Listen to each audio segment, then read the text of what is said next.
huyu kaka mbona ananikataa kiasi hiki? Yule binti amempa nini? Takuja kufuatilia nione. Maana ila ni rafiki yangu na rafiki yangu anaishi pale kwao. Nitapeleleza nione nitafanyaje. Maana huyu kaka lazima tu nitafanya chini juu. Maana siwezi kuishi bila yeye. Nitaishije bila yeye? Moyo wangu bado unamhitaji. Yaani yule ya vile, yaani mimi ananikataza mwanaume ambaye nampenda. Haiwezekani mimi. Hapana. Sijui nifanyeje. Hapo mwanzo niliona mimi niko sawa, nikajawa kiburi.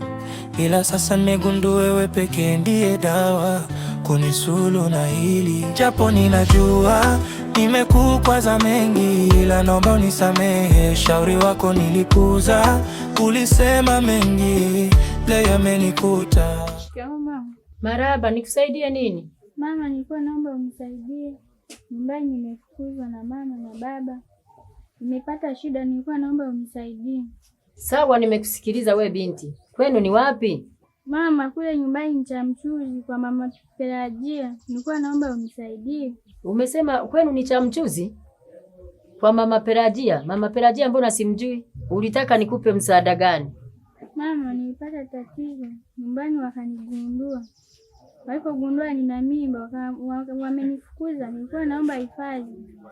Bwana, nitafanya kazi za ndani, nitafanyia bure. We binti, mimi sina sehemu ya kukupa, sina kazi za kukupa.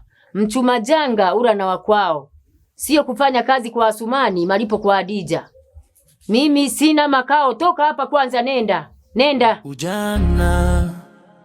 Ujana huu maji ya moto, ujana umenifanya naumia. Ujana huu maji ya moto, ujana umenifanya nateketea.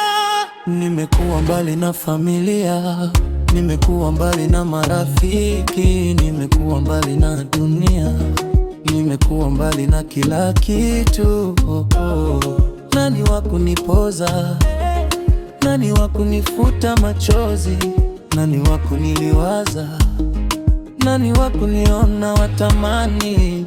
Nani wa kunipoza mimi?